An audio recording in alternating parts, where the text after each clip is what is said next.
ramifications. First up, I can confirm that U.S. Central Command personnel re-anchored and re-established the temporary pier to the Gaza beach yesterday. As has been the case in the past, Israeli Defense Force engineers provided all the necessary support to ensure the safe emplacement of the pier on the beach, and there were no U.S. boots on the ground during the reestablishment of the pier. Overnight, the transfer of humanitarian assistance from Cyprus to Gaza resumed, with more than 656 metric tons or 1.4 million pounds being delivered to the marshalling yard in Gaza today. Since May 17, when the temporary pier first went operational, over 4,100 metric tons or 9.1 million pounds have been delivered through the maritime corridor for onward delivery by humanitarian organizations. And I'd like to reiterate that while it's always been our intention for the pier to be a temporary solution as part of the broader international effort to surge humanitarian assistance into Gaza to meet the urgent needs of the Palestinian people, we have not established an end date for this mission as of now, contrary to some press reporting on the matter. Therefore, we'll continue to facilitate the transfer of humanitarian aid via the maritime corridor and as always take necessary steps to ensure the safety and security of the personnel operating the pier, to include adjusting to sea states in the Eastern Mediterranean Sea, the same way we do with aircraft operations in the event of inclement weather or conditions. And finally, the orderly withdrawal of U.S. forces from Niger continues. As AFRICOM highlighted in their announcement earlier this month, U.S. Air Force C-17 aircraft have begun ferrying personnel and equipment out of the country in accordance with the arrangements made between U.S. officials and the CNSP in May. While U.S. personnel numbers will naturally fluctuate during the drawdown period, there are currently approximately 600 U.S. personnel in country, and we remain on track for a complete withdrawal by September 15 as agreed upon. We'll, of course, continue to keep you updated regarding any significant developments. And with that, be happy to take your questions. Go to Associated Press. Hi, General Ryder. Thanks for doing this.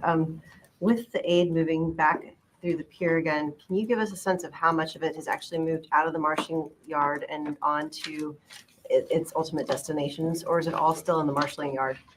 That's really a question I'll have to direct to USAID and World Food Program. As you know, they're responsible for the onward distribution. And so they're in the best position to talk about the current status of that aid and what their game plan is to deliver it. And World Central Kitchen said they were not using the pier in any way. So is it just World Food Program participants that are using this pier? Again, I'd refer you to USAID. I know they're working, obviously, with humanitarian organizations to include the World Food Program for distribution. But again, I think the important point here is that this is just one part of a broader international effort that consists of aid being delivered via a maritime corridor, the air, and of course, ground being the optimal way to get aid. But again, we're going to continue to push as much aid into Gaza as we can. And are there any updates on airdrop operations? I don't have an update to provide other than the fact that we will continue to conduct airdrops to get aid into Gaza. You haven't since the Rafah operation started, or did you have an intermittent start? Let me look at, we've done between March 2nd and today, there's been 39 humanitarian assistance airdrops. The last drop was on June 9th. But again, we will maintain the option and have the capability, and will conduct airdrops in the future. You go to Jim. General Ryder, how concerned is the Pentagon that war could break out on the Lebanese border with Israel right now? Yeah, so of course, this is something that we're continuing to follow very closely, Jennifer. You know, as we've mentioned before, we do have concerns about tensions along that border. We continue to encourage a diplomatic solution. And so we're going to stay very focused on that. What was the purpose of the USS Ford coming in for a port call? The USS Ford coming to a port call. Well, maybe I misread that they were in the Mediterranean. Is that I'm not tracking that. So yeah. That's a mistake. In terms of Putin's visit to North Korea and to Vietnam, how seriously do you take this new mutual defense treaty? Is this a return to the Cold War? Is it being seen? Are you seeing additional weapons moving from North Korea to Ukraine. How serious do you take this new relationship? And just to clarify, you said Vietnam. Do you mean DPRK? I mean, North Korea. Yeah. North Korea. Yeah, I mean, it's obviously something that we're continuing to monitor very closely. As you've heard others in the U.S. government talk about, there is no surprise here that they've been developing and fostering this relationship. So it is something that we're going to take seriously, and it's something that we're going to continue to monitor. But what we've also said is that our focus when it comes to the Indo-Pacific region and broadly speaking worldwide is to work with like-minded nations on security and stability throughout the world, to include the Indo-Pacific region. So we're going to continue to strengthen and bolster those alliances and those relationships with the idea that our focus is on peace, security, and stability, but certainly are also going to continue to keep a close eye on this. And in Vietnam, Putin said that Russia is considering changing its nuclear doctrine, its first use doctrine. Do you take that seriously, or is this just nuclear saber rattling? We've seen nothing at this point that would require us to change our own strategic forces posture. Again, it's not the first time that we've heard of reckless nuclear saber rattling. It's certainly irresponsible for countries that maintain these types of capabilities to make those kinds of comments. But again, I go back to what I said earlier, that our focus is on security and stability, not only in the region, but throughout the world. And so we'll continue to stay focused on that. Let me go here to CNN. Thanks, General Ryder. So National Security Advisor Sullivan's side. So is that consistent with the Pentagon's understanding of this policy, or has the policy expanded beyond just that kind of narrow Kharkiv region that it was initially understood to be when this policy decision was made? Yeah, so there has been no change in the policy.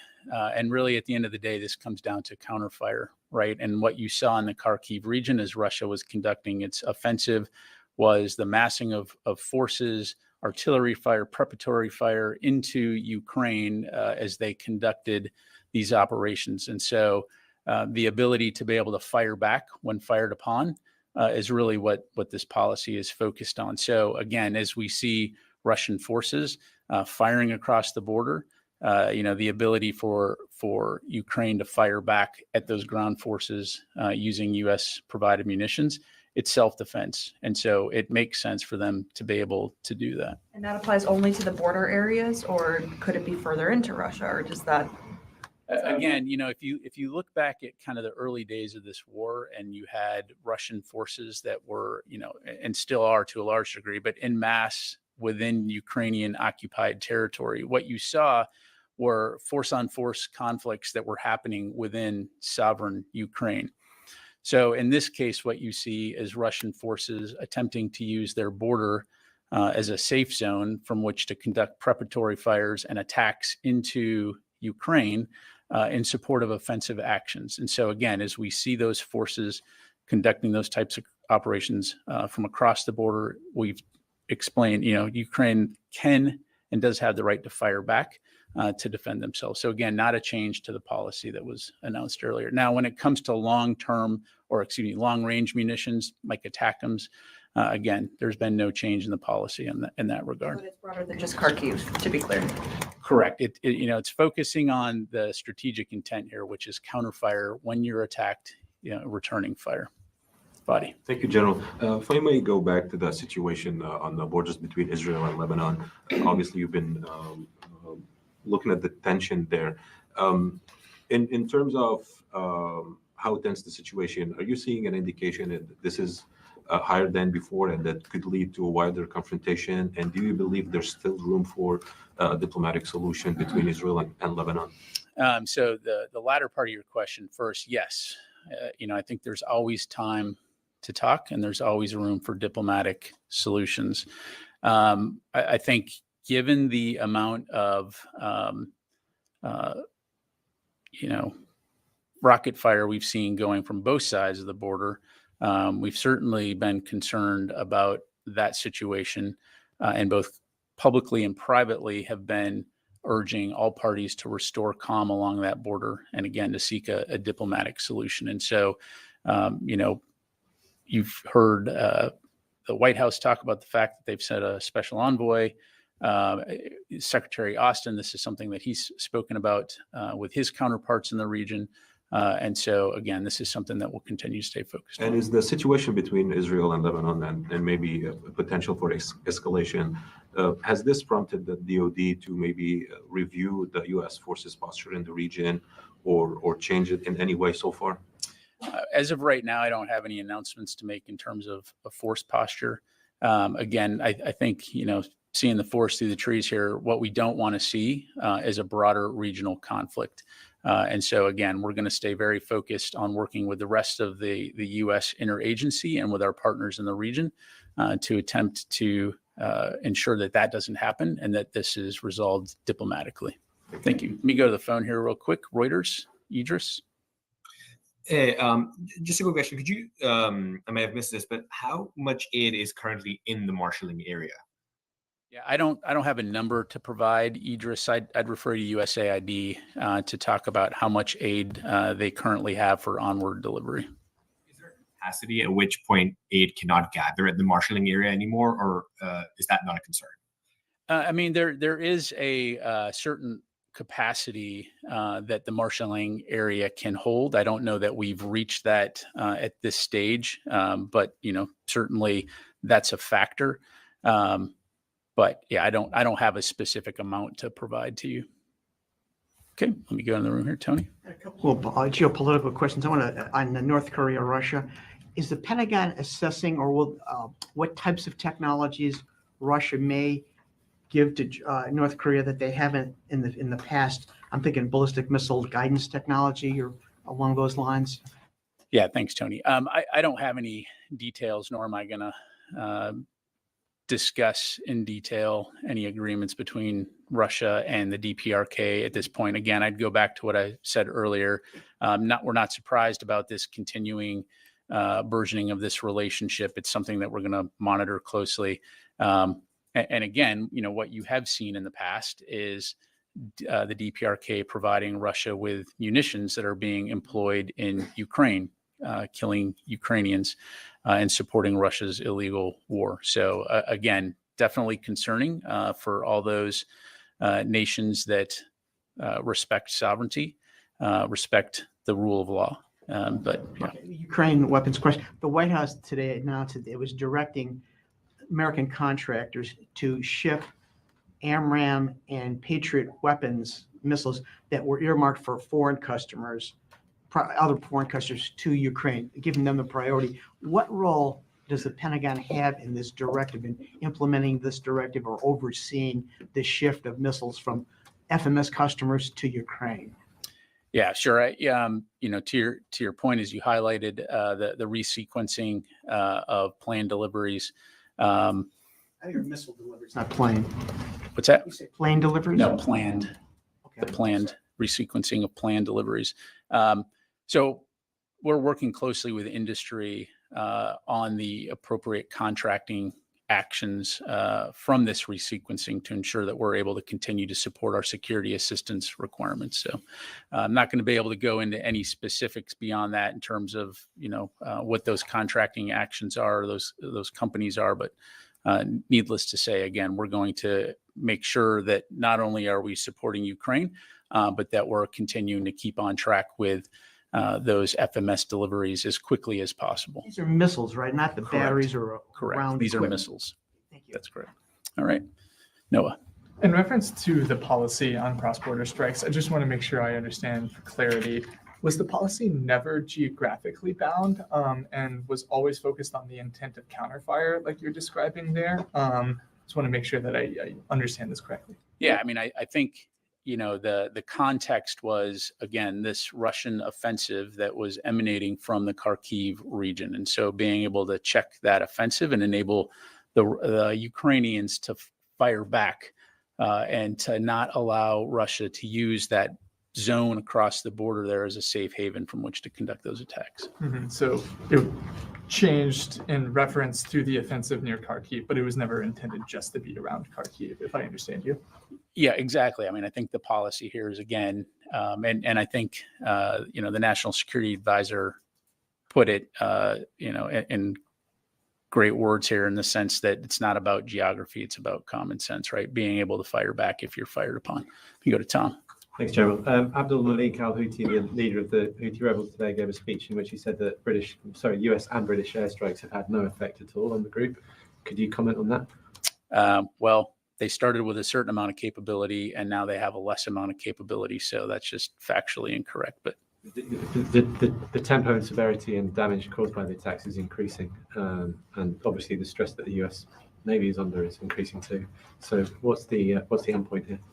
Well, again, as I said on Tuesday, the ultimate objective here is to ensure freedom of navigation through the Red Sea and to continue to work with the international community to safeguard mariners that are transiting this area. And we'll continue to do that. And again, the more that the Houthis continue to do these types of attacks, long term, it is going to also, and in the medium and near term, it's going to continue to have significant impacts on their own citizens, the people that are living under Houthi control, in terms of the ability for aid to be delivered to Yemen, the environmental impact on the Red Sea, as well as the economic viability of that region. So again, we're not looking to get into a full-scale conflict with the Houthis. Our focus, again, continues to be on freedom of navigation and safety of the maritime corridor, and that's what we'll stay focused on. Louis. What is the department's comment on the situation that happened earlier this week in the Philippines at 2nd Thomas Shoal?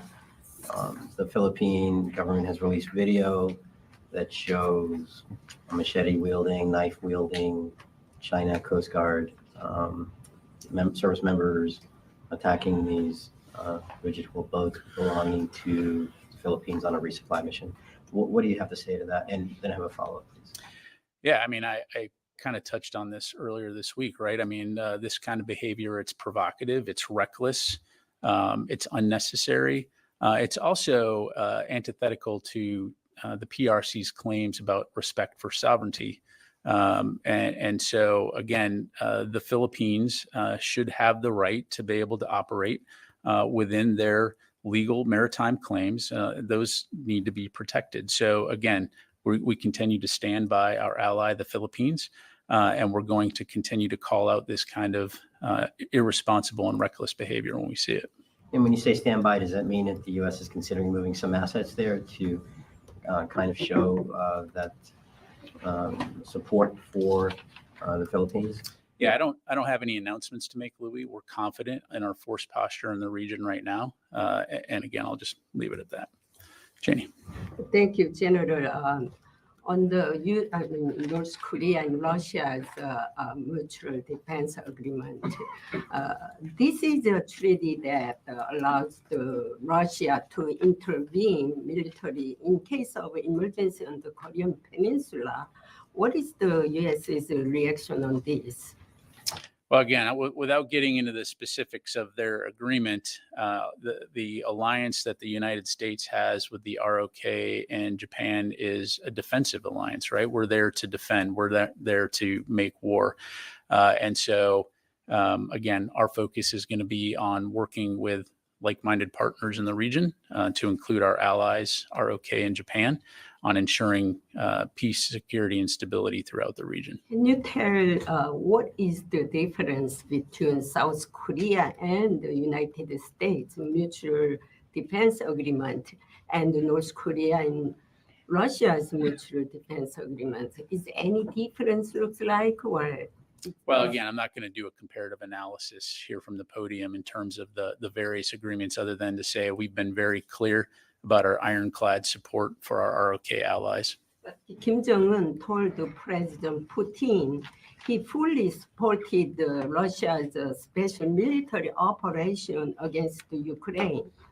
And Putin promised military technology support, including fighter jet to North Korea. What change will this make to the war in Ukraine? Well, I just think it demonstrates the desperation that a country like Russia needs to align itself with the DPRK to subjugate the people of Ukraine. And the fact that they have to go to a country like DPRK to obtain munitions demonstrates how isolated Russia is right now.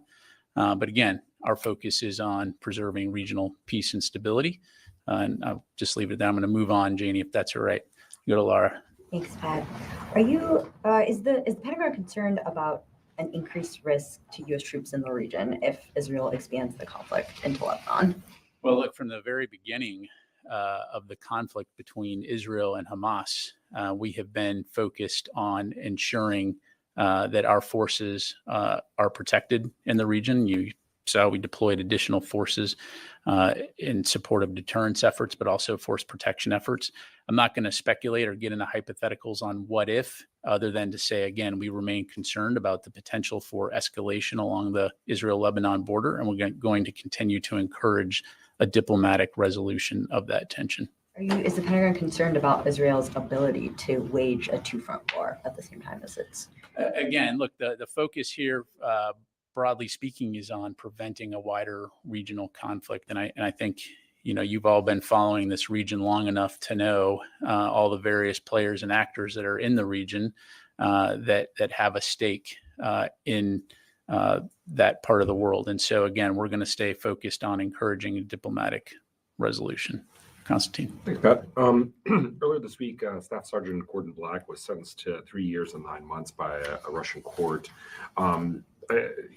First question, I guess, is does the Pentagon have a reaction to this sentence? And then the second question I have is, has anybody from the Pentagon been in contact with Staff Sergeant Black?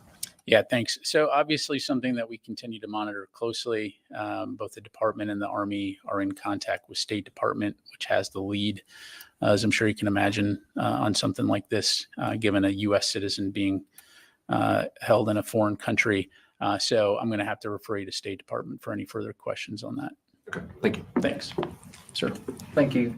So I have on the decision to prioritize Patriot and NASAMS missile deliveries to Ukraine. So first, why now and not earlier? And secondly, what does it mean for Ukrainians practically? Will they be receiving more of those missiles? Will it take less time for them to be delivered for Ukrainians? Like, what will be the quality change here?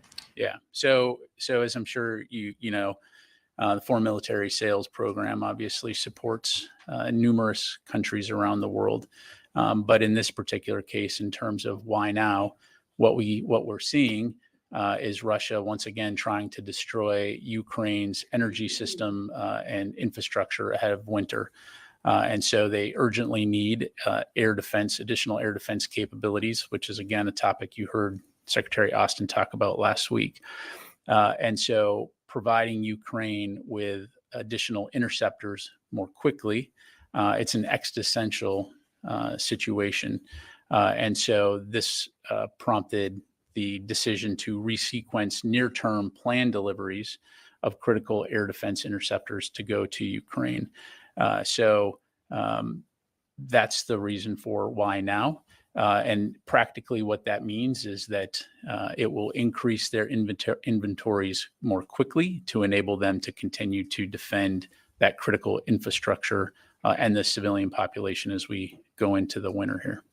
One more in Patriots. We saw Romania today announcing that they will also provide additional assistance to Ukraine on the condition that the allies and the United States would help them to fill that gap. So could you please speak more about that? Will the US replace the system that Romania is providing to Ukraine? Will it be something else? Yeah, so I won't speak for Ukraine other than to say, again, as Secretary Austin highlighted last week in Brussels, and oh, by the way, has been talking about now for a long time, is air defense continues to be a priority. And so the Ukraine Defense Contact Group, over 50 allies and partners have coming together to find ways to provide capabilities to Ukraine when it comes to air defense. And certainly, many countries have stepped up in that regard, whether it be Patriots, whether it be SAMTs, whether it be, the NASAMS capabilities. So we're obviously grateful for those countries that continue to do that, and we'll continue to keep after that. Like, are there any specific plans to fill that gap for Romania? Because they are saying that there's a condition that allies and especially the United States will help to find a temporary solution. Yeah, well, look, again, without getting into specific details, as both bilaterally and as NATO allies, we work with all of our partners to take into account what their defense needs are, and we're going to do everything we can to support those. In the case of this resequencing here again, All the affected countries were notified. And again, we're working with them to make sure, as I highlighted to Tony, that industry can work to get those requirements filled. So across the board, we're going to do what good allies do. By the way, the fact that we've resequenced these interceptor deliveries for Ukraine, again, the bottom line message here is to our allies and partners is if there's an existential threat, we're going to step up and we're going to help you, as we are in this case. So, yes, sir. Thank you. Yesterday, Pentagon accurately DSCA said it will sell thousands of autonomous systems and other military supplies to Taiwan. So, but does the Pentagon concern about the backlash from China? And also, do you feel that the Taiwan is adequately prepared for attack by China at this time? I'm sorry, can you repeat that last part? Last very details. Also, do you feel that Taiwan is adequately prepared for an attack by China at this time? Yeah, so I guess the way I'd respond to that is, as Secretary Austin has said, we don't believe that an attack is either imminent or inevitable, and so I'll just leave it at that. Time for a couple more. Yes, sir. Thank you, General. Regarding again to the tension of the border between Hezbollah and Israel, there is some reports claiming that the Israeli officials have told the U.S. that they are planning to shift resources from southern Gaza to the northern of Israel in preparation for possible offensive against Hezbollah. So, do you confirm these reports? Have you seen these reports? And from the last Tuesday, when the IDF has been approved operational plans for an offensive in Lebanon, since that approval, does the Israel ask for any new munitions or weapons from the US? And what discussions the DoD had to try to de-escalate the situation there? Yeah. So, in terms of that press reporting, like I'm not going to speak to potential Israeli operations or planning. I'd refer you to them to talk about their current status. Again, we've been very clear publicly and privately that we want to see calm restored along the border in our conversations with partners in the region, to include those in Israel and Lebanon. And again, I'm not going to get into hypotheticals or speculate on, if something could happen. Our focus right now is on preventing a wider regional conflict and on encouraging resolution of these tensions via diplomacy. So we'll continue to stay focused on that. And another one, would you give us an update about the status of these 2,000 pound bomb shipments that hold? Is it still on hold? And what about the other deal about the F-15 firefighters to Israel that already has been approved? Okay, that was 5 questions. Okay, so no change in the one shipment that we paused of the 2,000 pound unguided munitions. And as I mentioned on Tuesday, there, final determination on how to proceed with that shipment has not been made.